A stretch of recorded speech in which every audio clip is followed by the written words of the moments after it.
Soy Javier Almendros y este es el podcast número 335 de este hueco hoy para hablar de la actualidad de New England, que muy a mi pesar, y mira que es verdad que con Sergi sí que me gusta hablar de estas cosas, pero este podcast la verdad es que me da bastante pereza, pero creo que hoy lo importante es hablar sobre la situación que hay ahora mismo con Bravel y la periodista de Athletic, Diana Russini. Bueno, voy a poneros en contexto para los que probablemente no lo sepáis, aunque yo creo que estáis todos más que enterados. De hecho, en el grupo de Patriots creo que está la foto de la susodicha periodista. Lo que sabíamos antes de la aparición de las fotos es que Mike Bravel viajó hacia Phoenix con anticipación, estuvo allí el viernes para estar en el Pro Day de Arizona State, estuvo como sabéis, muy claramente involucrado con Max Ianajor, el right tackle de Arizona State, uno de los posibles candidatos y que nos ligaban a él durante todo el proceso pre-draft para esa posición número 31, y que hoy sinceramente ya no tengo claro, con lo que os voy a contar después, si fue aquello real o no. Y después, teóricamente, él estuvo todo el fin de semana a la espera de la reunión el lunes, que sería en Phoenix, con, bueno, la reunión típica, ya sabéis, ¿no? Lo de zumo de naranja, rueda de prensa varias, bueno, ya lo conocéis, ¿no? Lo que sabemos, los hechos, digamos, es que al menos una de las noches de ese fin de semana la pasó en un complejo hotelero, pues no sé tampoco, es un sitio, digamos, solamente para, no se pueden llevar niños, porque decir que es solo para adultos yo creo que no es tampoco, creo que da lugar a equívoco. Es un complejo hotelero a unas 2 horas de Phoenix, al norte, muy cerca, digamos, de, bueno, pues de todo lo que podéis, de unas visiones, digamos, de toda la parte de Phoenix, ya lo sabéis un poco, ¿no? Los que habéis visto películas, etcétera, bueno, esas montañas, ese color rojo de la tierra, etcétera. El complejo hotelero es de lujo, es solo para adultos, se compone básicamente de habitaciones que son como pequeños bungalows separados. Si lo miráis en internet, pues ya lo veréis. Es un tema bastante lujoso, con, ya os digo, habitaciones completamente separadas, con muy buenas vistas, y que además básicamente son habitaciones que están, como digo, únicas en cada uno de esos bungalows, en el que tienes, digamos, la habitación, tu cuarto de baño, etcétera, y luego arriba tienes una especie de solarium, terraza, llámalo como quieras, y en medio del complejo, pues una piscina con jacuzzi, etcétera, todo al aire, ¿no? Las fotos que han aparecido son básicamente 2 o 3, más o menos, si no recuerdo mal. 2 de ellas se producen en uno de estos solarios, por lo tanto, acceso único al privativo, digamos, al que ha cogido la habitación. Y en esas 2 fotos se ve a Mike Bravel saludando a la mencionada periodista, Diana Russini, con los brazos, primero, o sea, digamos, saludándola como con las 2 manos, no es como un abrazo, hay cierta distancia, pero sí con los dedos entrelazados en esas manos, y luego posteriormente abrazándose, ¿vale? Sin más, no hay tampoco nada mucho más explícito. Y luego existe una foto posterior en la que aparecen en el jacuzzi, ¿no? del hotel. Según las fuentes y según lo que parece, las fotos están tomadas desde fuera del complejo, desde mi punto de vista, y por el tiro de la cámara creo que es es un compendio de casas en el otro lado de la carretera. Por lo tanto, no es un señor que estaba mirando y que de repente se lo encontró, no, alguien estaba vigilándoles, esperándoles, y además pidió permiso o alquiló la casa de alguna manera. Por lo tanto, se ha confirmado además luego después que son paparachis, o sea que ya estaban detrás de él y de facto los pillaron, ¿vale? Las fotos, en cierta manera, Como os he dicho, en la piscina, en bañador, etcétera, aunque solo aparecen ellos dos, es una parte común del hotel, con lo cual ahí probablemente no estaba sucediendo nada. No es tan evidente lo que pasó en la terraza, es privativo, por lo tanto tuvo que acceder o dar permiso Mike Bravel para que accediera Diana Russini, porque su habitación no era, digamos, una zona a la que perfectamente pudiera haber entrado Diana Russini y no sabemos tampoco si estaba alojada ella o no allí. Es además un complejo hotelero carísimo, ¿vale? O sea, las habitaciones, dependiendo, pueden llegar hasta los 2.000 y 3.000 dólares por noche, y que, bueno, básicamente se usan, pues eso, para escapadas románticas. O sea, no es un sitio tampoco es un sitio de lujo, es un sitio con una localización muy bonita, por lo que yo he visto, pero es más para eso, ¿no? Pues para parejas que quieren hacer una escapada chula, romántica. Ponía también que es el típico sitio también de pedidas, de matrimonio, etcétera, etcétera, etcétera. Una vez dados los hechos, el ruido ha ido increciendo, ¿no? Básicamente hay una primera comunicación informal por las dos partes, tanto Mike Bravel como Russini, no directamente, evidentemente con la prensa, quitando hierro al asunto, que aquello era, bueno, pues un encuentro en el cual iban con más amigos, que había más gente. Es posible, ya os digo, era un fin de semana previo a una reunión de la NFL, con lo cual creo que la situación podía darse como algo normal. Cuando ya ves dónde está el sitio, a 2 horas de Phoenix, etcétera, la cosa ya no empieza a ser tan evidente, pero bueno, puede ser, ¿no?, casual, que al final tengan una relación de amistad o lo que fuera y que fueran a verle sin más, ¿no? Esto va increciendo. El propio marido de Diana Russini, que es un directivo de una empresa localizada en Nueva York, alto directivo, además, con el que está casado y tiene 2 hijos, para más INRI, la protege, la defiende, evidentemente siempre alabando sus dotes profesionales, con lo cual parece ser que ya estaba evidente en la pareja que el tema laboral era uno de los que más podían estar en juego, y eso acaba convirtiéndose en una puesta, digamos, en la nevera por parte de The Athletic. Esta trabajadora es una profesional de The Athletic, es periodista, venía de ESPN y es contratada una vez. Ya sabéis que ESPN hace unos años hace una limpia y la recupera como una de sus firmas importantes de Athletic, por parte para trabajar básicamente sobre la NFL. Sí, yo sí que estoy suscrito a The Athletic, he estado mirando lo que ha escrito y básicamente escribe de todos los equipos. Es generalista por parte de la NFL, solo escribe NFL, pero es generalista, no solamente escribe de New England, para nada no es la escritora base de New England, como os he dicho, ¿no? Es una de las que está mejor pagadas dentro de The Athletic y de las que escribe de toda la NFL, ¿no? Detalles, ¿no?, de esto de Diana Russini, etcétera. Las fotos parece ser, como ya os he dicho, debieron ser o bien tomadas por alguien que les estaba esperando, detective, paparazzi, lo que sea, y evidentemente estuvieron vendidas o puestas a la venta, por lo que se pudo saber, pero a un precio lo suficientemente elevado que al final no lo publica, bueno, el sitio de cotilleos típico que hay en Estados Unidos, sino que acaban siendo publicadas por The New York Post.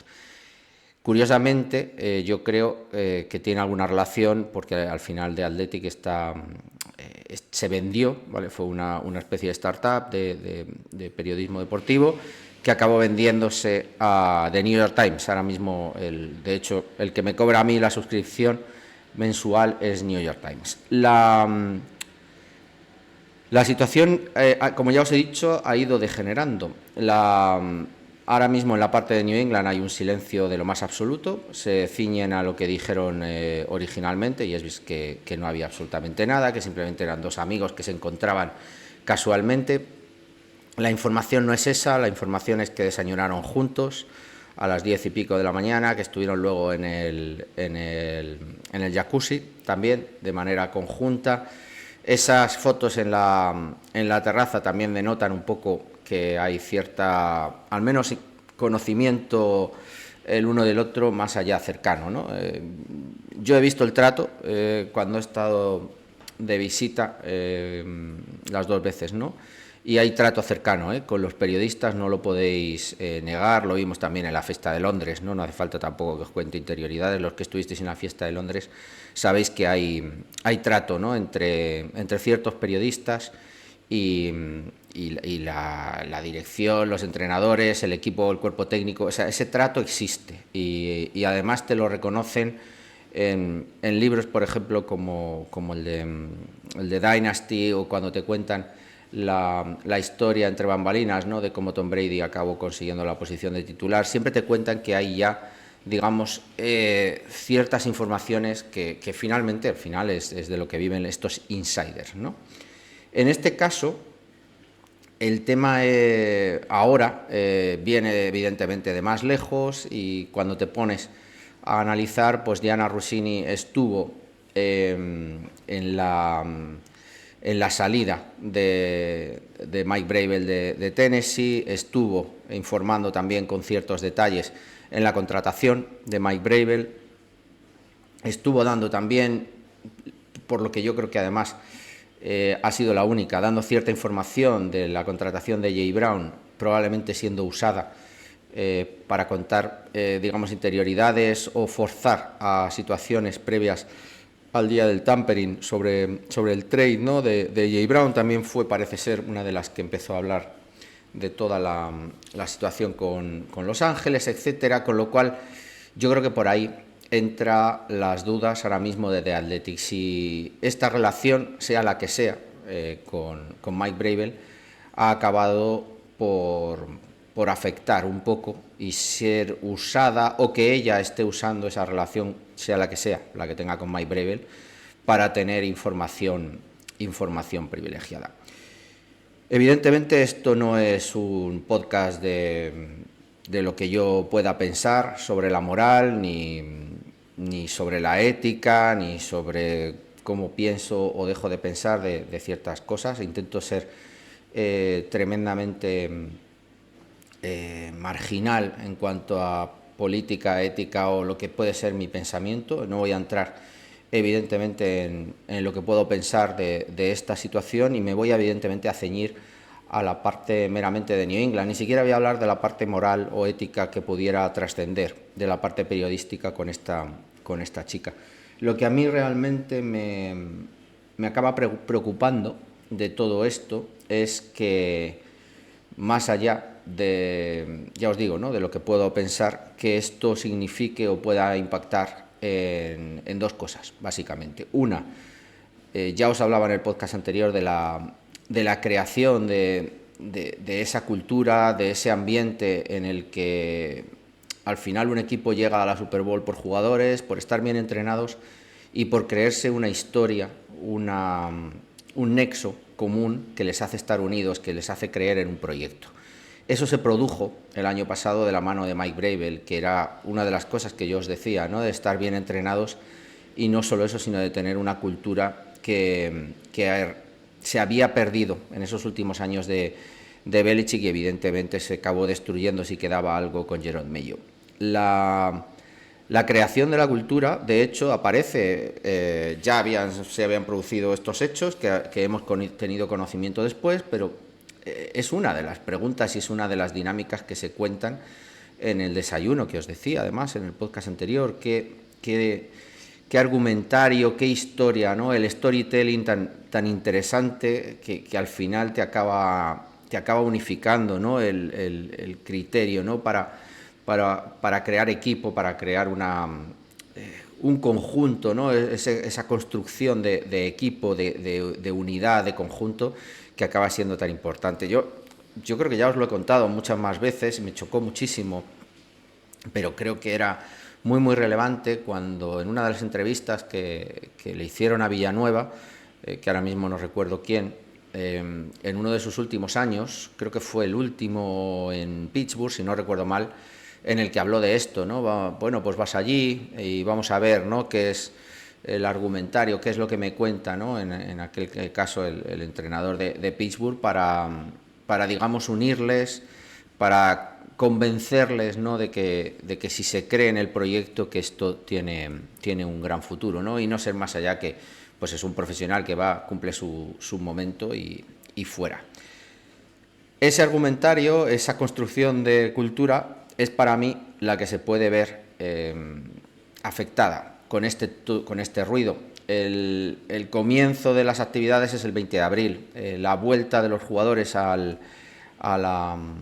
las instalaciones, la vuelta de estar allí con todo este inicio, ¿no? En el que vas generando de nuevo, por segundo año consecutivo, unos cimientos que te acaban haciendo construir una plantilla, un roster, un equipo.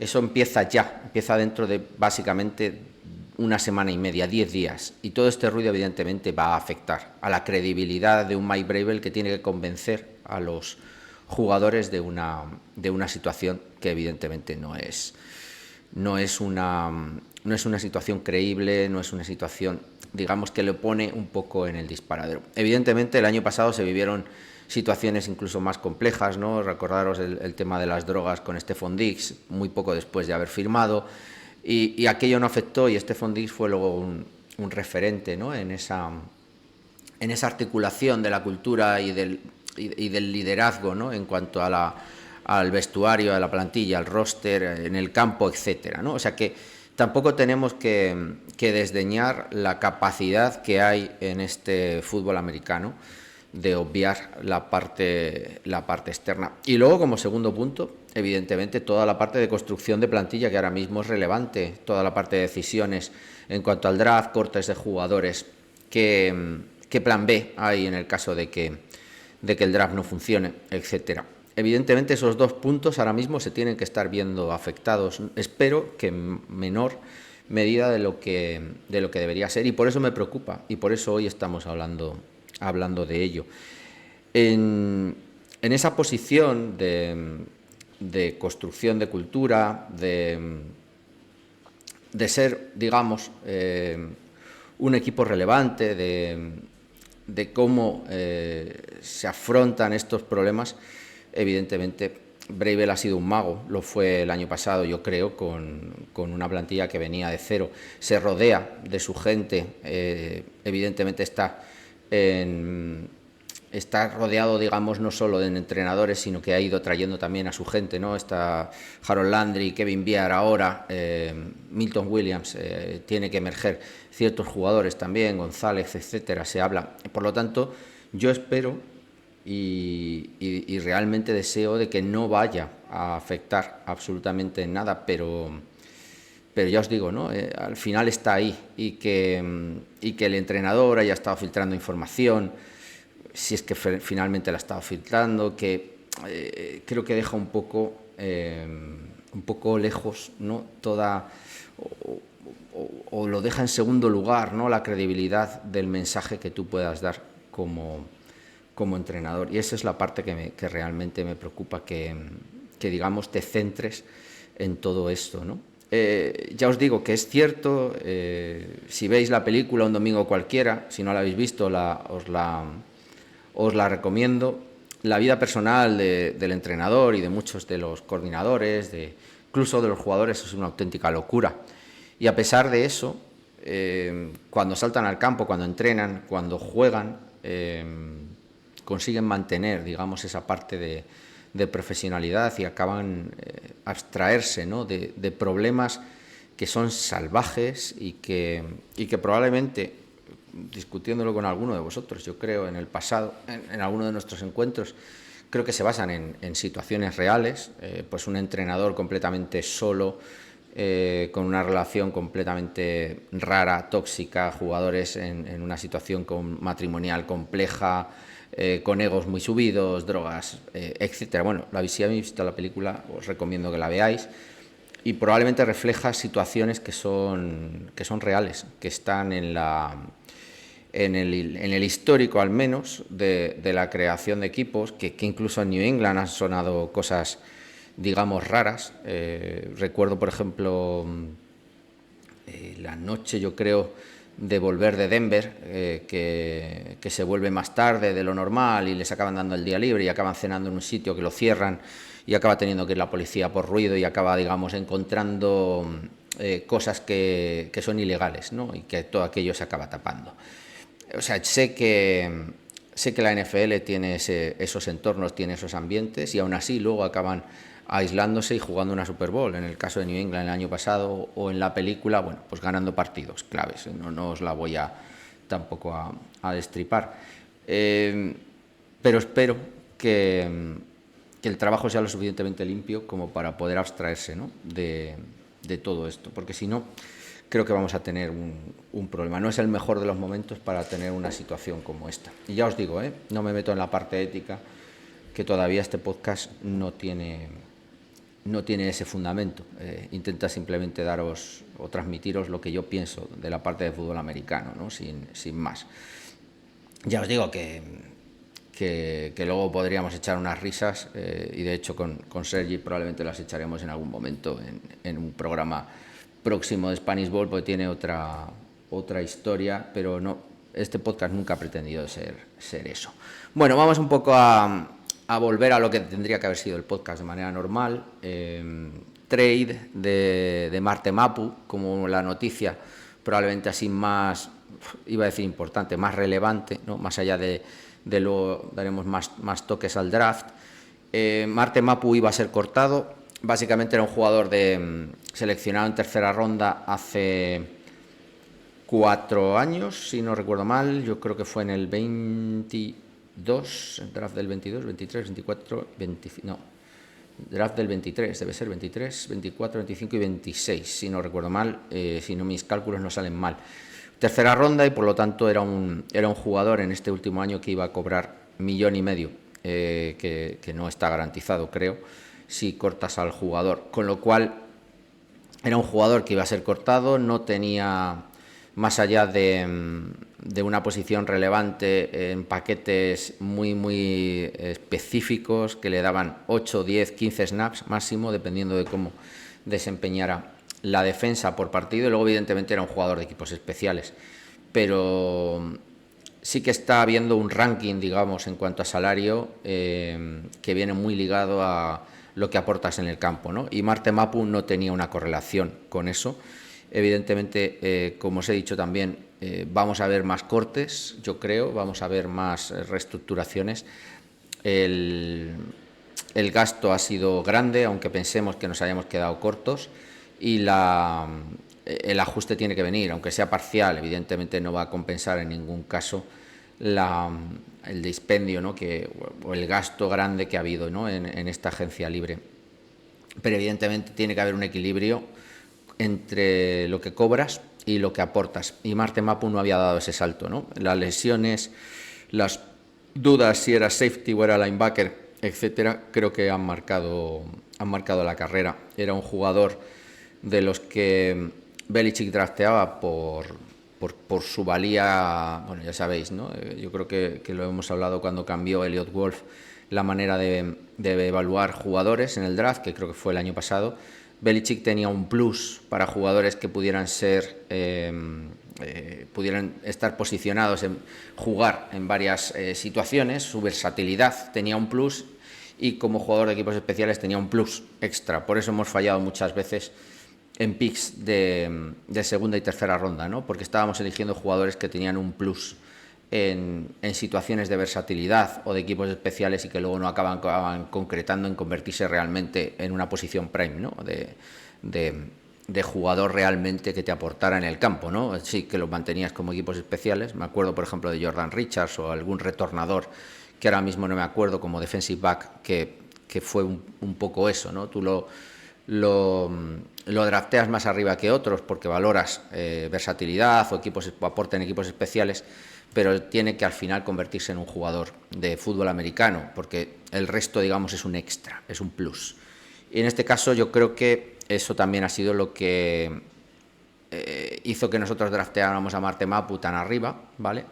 Y a la vez creo que marcó un poco unas expectativas que no eran reales de un jugador que no debería haber sido nunca tercera ronda, y mucho más cuando cayó en una franquicia que no podía o ya no estaba capacitada a desarrollar jugadores a este mismo nivel, ¿no? Porque estaba ya en franca decadencia. Con lo cual, la salida de Marte Mapu al final es lo mínimo que últimamente se paga, que es un intercambio de sexta por séptima, y encima de 2027. Texans estaba interesado cuando conoció el corte para asegurarse la firma de este jugador. No le parece evidentemente mal ese millón y pico, y nosotros, bueno, pues volvemos a conseguir de nuevo mejorar nuestras rondas, que es una de las partes positivas, yo creo, ¿no? de Eliot Wolf, que desde que llegó estamos seleccionando muchos jugadores, y evidentemente va cambiando también, aunque siempre yo creo que en picks de tercer día, quitando la tercera, ¿no? de la tercera, que creo que fue de Atlanta,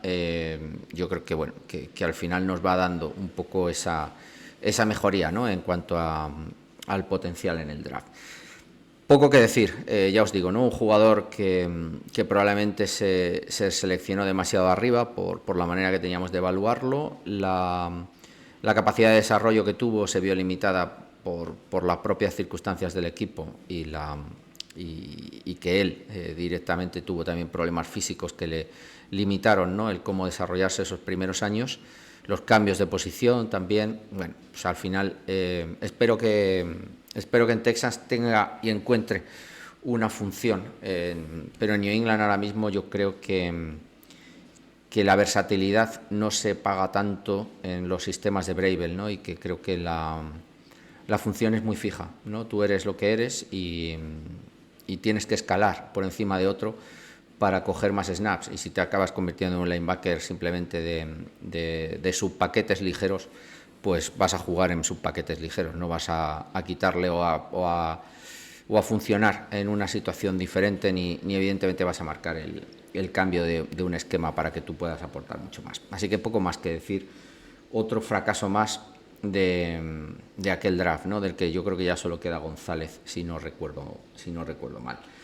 Otra firma, esta vez en el apartado de coach. Yo creo que os lo había ya advertido. Shane Bowen, que era defensive coordinator en Tennessee con él, con Bravel, y que estuvo trabajando con Bravel casi 9 años antes de que fueran despedidos de Tennessee, que acabó encontrando hueco en Giants. Ya siempre os he hablado que a mí la defensa de Giants nunca me pareció mala, pero bueno, digamos que siempre se le puso en el disparadero, y es verdad que tuvo partidos muy dispares en los que acabó perdiendo desde la defensa, o sea que no le quito tampoco la razón a aquel despido. Pero bueno, con Bravel tenemos un poco algo similar a lo de Belichick, ¿no? Su círculo de confianza siempre será su círculo de confianza, y va a ir recogiendo todos sus amigos de épocas anteriores, y Shane Bowen era uno más. La situación era complicada, ¿no? Porque recordar, Zach Kurr había sido promocionado después de la enfermedad de Terrell Williams. Terrell Williams había sido, digamos, refirmado a una posición que nadie sabe tampoco qué va a ser, pero porque al principio se dijo despachos, y ahora parece ser que estará también a las órdenes de Bravel en el apartado de entrenadores. Pero es que Shane Bowen también va a venir como ayudante defensivo de Bravel, con lo cual queda ahí un poco todo, digamos, un poco diluido. La relación, digamos, directa entre Zach Kurr y Bravel, imagino que seguirá existiendo, pero digamos que va a haber como una segunda capa, al menos en la parte defensiva, ¿no? Con un Terrell Williams y Shane Bowen que a priori deberían estar también, no sé si entre medias, pero al menos en conjunto con Zach Kurr, que seguirá manteniendo evidentemente el play calling defensivo, pero con dos figuras que ya veremos, ¿no? Qué sombra le hacen, y veremos a ver, ¿no? Cómo acaba funcionando esto. Zach Kurr el año pasado se hizo su hueco, se hizo su sitio, y se ganó la posición de coordinador defensivo. El que le hayan posicionado ahora mismo a dos entrenadores, a mí me resulta extraño, me resulta curioso, pero es lo que hay, como os he dicho, ¿no?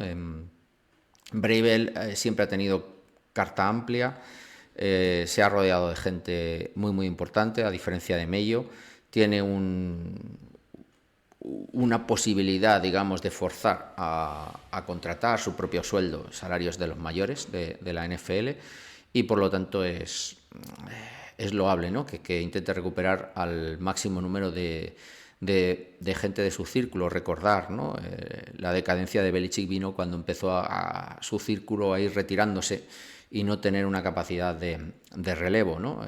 Esa parte de endogamia de Belichick la estamos viendo también con Vrabel, que no la critico, porque evidentemente estamos todavía en el principio de su época como entrenador y todavía tiene, digamos, a ese círculo próximo.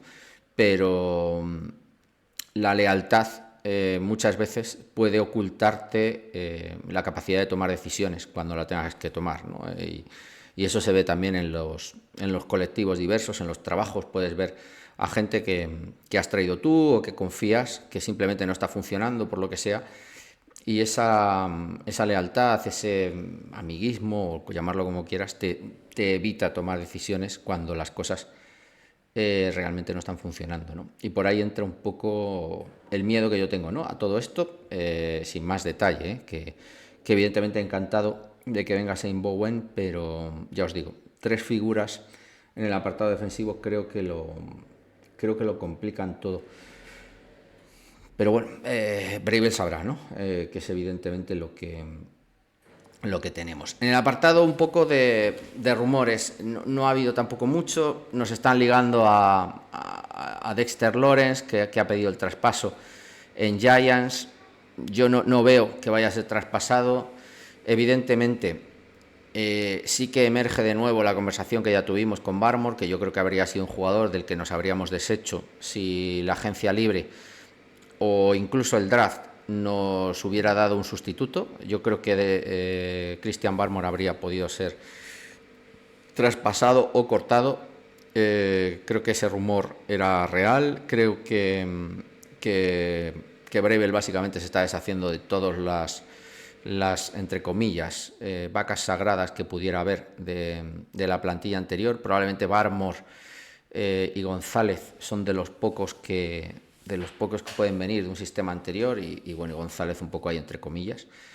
Y evidentemente Barmore se ha visto, ¿no? que ha habido más que charlas, ¿no? Al finalizar algún partido, y el rumor era ese, ¿no? Si hubiera habido una posibilidad de cambio. Es verdad que todo eso fue también antes del juicio. El juicio luego se solventó más o menos bien, probablemente le dieron el dinero y fuera, y a partir de ahí la situación queda a expensas de lo que pase en este draft, o sea que no lo descartéis. Y por eso yo creo que la ligazón con Dexter Lawrence, yo sinceramente ya no veo una firma grande, porque está pendiente la de Jay Brown, que yo creo que está hecha, y firmar ahora mismo a Dexter Lawrence significa darle un nuevo contrato, una renovación, porque termina su primer contrato, firmó, creo que es una vez acabó el contrato rookie, firmó por 2 o 3 años y evidentemente está todavía en prime para volver a firmar un segundo contrato profesional, y evidentemente va a exigir una morterada. Yo no veo ahora mismo, ya más allá de que tengamos que dar picks, que también, sino por el tema del dinero, ¿no? Después de lo que ha pasado este año. Pero bueno, nos siguen ligando y entiendo que va por ahí. Y esto creo que nos tiene que hacer ver que vamos a tener una selección de defensive tackle, y que probablemente nos sorprenderá, porque sí, hemos hablado de Caden McDonald, hemos hablado de que puede haber algún candidato en segunda ronda. Vamos a ver, porque estamos hablando de tackle, defensive end, ¿no? Edge, receptor, tight end, ¿no? Estamos hablando ahí de esas 4 primeras selecciones, esos jugadores, y yo todos estos rumores al final creo que nos llevan a que vamos a tener una selección de primer orden en la función de defensive tackle. Al menos eso es lo que yo pienso. Y mucho más cuando estamos hablando de juego de carrera, ¿no? No deberíamos descartarlo, ¿no? Las visitas top 30 del draft no nos están dando tampoco mucha mayor información. Todas las visitas que se están produciendo ahora mismo ya no son candidatos en primera o segunda ronda, son todos jugadores que pueden ser opciones de tercer día, un running back adicional, un quarterback más móvil que otra cosa, de un estilo más corredor. Bueno, creo que que se están haciendo ya los deberes de final de tabla. La parte de arriba creo que ya está decidida, evidentemente quedan todavía 2 semanas, con lo cual no habrá tampoco, creo que esperar que esté 100% decidida, pueden pasar muchas cosas, pero todas las visitas, los rumores, las entrevistas que está habiendo virtuales, todos son ya jugadores que yo creo que son de tercer día, undrafted, etcétera, ¿no? Yo creo que se está haciendo un poco el cribado, ¿no? En ese fondo de la tabla del draft. Sin más, tenemos evidentemente a Jeremiah Wright, que puede ser un jugador que va a ser probablemente un guard de segundo día, y que estemos también ahí pendientes de que pueda haber jugador interior, que también yo creo que lo necesitamos. No podemos perder de vista la situación de Onwenu a largo plazo, con renovación, terminando contrato esta temporada, y que dudo mucho con la posible renovación también de Drake May, que ya se puede producir en esta tercera temporada. Con la renovación de González, dudo muchísimo, ¿no?, que volvamos a pagar esa morterada a Onwenu, ¿no? Recordar, ¿no?, se soltó el dinero a Kyle Dagger, Onwenu y Ramondre Stevenson en la época en la que no había más. Kyle Dagger ya está fuera. El papel de Ramondre Stevenson siendo principal creo que no está a la altura del dinero que está cobrando, evidentemente, pero bueno, es una situación que creo que el equipo asume como gestionable, y es lo que hay, sin más, y luego queda un poco la situación y la carta de ver qué pasa en el GAR, y yo no veo a Onwenu pagándole bien, y probablemente la oferta que le demos sea inferior a lo que vaya a cobrar fuera, ¿no?, con un mercado de GARs que está ahora mismo bastante alto, ¿no? Así que, dicho todo esto y resumiendo un poco, viendo además un poco la simulación que vimos en el draft de Spanish Bowl, aunque creo sinceramente que no fue representativa, porque los tackles salieron demasiado tarde, con 3 casi, quedándonos en el 31, cuando yo creo que de los 7 u 8 primeros, no sé si nos llegará uno de esos 7 u 8. Preveo que evidentemente toda la parte de los safeties, por lo que parece, está teniendo algo más de querencia por esta transición hacia formaciones mucho más ligeras. Evidentemente las formaciones en zonal yo creo que nos están haciendo cambiar. El uso de Manwari creo que también ha mostrado un poco cierto camino a seguir. Entonces, esa parte de ligereza creo que va a forzar a que los 3 safeties vayan a salir en primera ronda. Está quitando la importancia, evidentemente, también a los linebackers, y la parte de defensive tackles para forzar al final a sostener la carrera, aunque sea jugadores que no tengan pass rush, como Caden McDonald, creo que también va a salir mucho antes de lo que podemos pensar. Dicho todo esto, creo que New England no tiene un plan A. Evidentemente sí tendrá un jugador rankeado antes que otro, pero la parte, digamos, intangible puede modificar muchísimo, pues yo creo que no es tan real las diferencias que nosotros podemos ver, y al final es un poco de proyectar jugador, ¿no? Estábamos hablando esta mañana con muchos de vosotros, TJ Parker y Ian Acor, a quién elegir, ¿no?, que son los dos candidatos un poco más factibles que parece haber. Y al final es que son jugadores que sabes que por la parte de Parker, que te va a dar lo que te va a dar y es más seguro, pero tiene menos potencial, y Anacor piensas que va a tener más potencial, y ahí está un poco esa visión de profesional, ¿no?, que sepa decirte dentro de 3 años, en el que estos nombres ya no sean, digamos, no, es que este está antes, este está después, sino que ya sea, este se ha convertido en un titular indiscutible del equipo, o este en cambio es un jugador rotacional. Acordaros, por ejemplo, cuando hablábamos de Josh Uche, ¿no?, que era un prospecto en tercera ronda, muy físico, no sé qué, que tenía un pass rush espectacular. Pues cuando hablamos de muchos de los perfiles de Edge en final de primera, segunda, no todos, pero muchos son así. Y luego Josh Uche nunca acabó de formalizar un crecimiento físico y cerrarte el edge lo suficientemente bien como para convertirse en un jugador de más de lo que era, un puro pass rusher de terceras y largas, y eso al final limitó un poco su carrera, aunque sigue en la NFL, ¿no? Es igual que lo de Keyon White, ¿no? Lo dejó un poco en una situación ahí que no era ni chicha ni limonada, que acababas teniendo lo que jugar en downs muy de pase, sin tener mucha capacidad de pass rush, y eso al final también creo que lo va a limitar en su carrera. Y esto es un poco esa proyección en cuanto a TJ Parker, qué es lo que se ve a largo plazo, si va a ser solo un parador de carrera, como se ha visto en esta segunda temporada suya, grande, la de 2025, o si puede todavía recuperar algo de lo que puso encima de la mesa en el 2024, con casi 10 sacks. Esa es la pregunta, y con Ian Acor es la misma, ¿no? ¿Qué va a proyectar?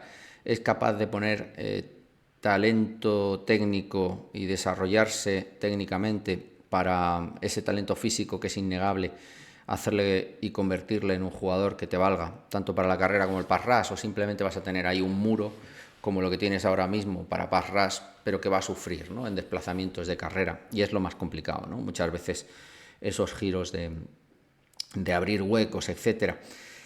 Pues esas son las preguntas que un técnico tiene que decidir. Yo, evidentemente, en un 31 pues me la jugaría, ¿no?, y elegiría el de mayor techo, aunque TJ Parker es uno más seguro. Pues esas son las decisiones. Si eliges a TJ Parker, además, tackle ya no va a haber en segunda ronda, te tienes ya que esperar a tercera, y que a los picks tan tardíos que tenemos, que al final las dos son a finales de tercera ronda, que realmente signifiquen que te va a llegar Jude Bowery, si es que finalmente Skarnecki que ha dicho que sí, que ha estado trabajando con él, pero eso no significa que le valga.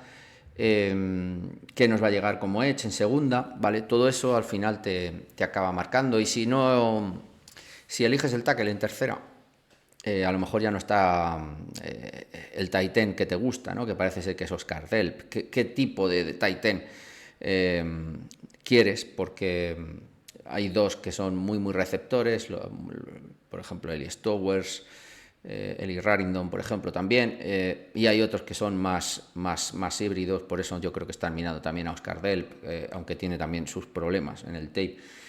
Es que ahí está el juego de la estrategia, ¿no? Y tackle, ya os digo, más allá de esa primera ronda, cuando se cierre los 7 u 8, que yo creo que van a salir antes del 35, voy a poner, o el 40, es el abismo, ya prácticamente quitando a Jude Bowery, que lo tienen visto, el resto no han mostrado tanto interés, y no sé si realmente tienen algo que les pueda valer. Luego ya son jugadores de última ronda o muy atrás.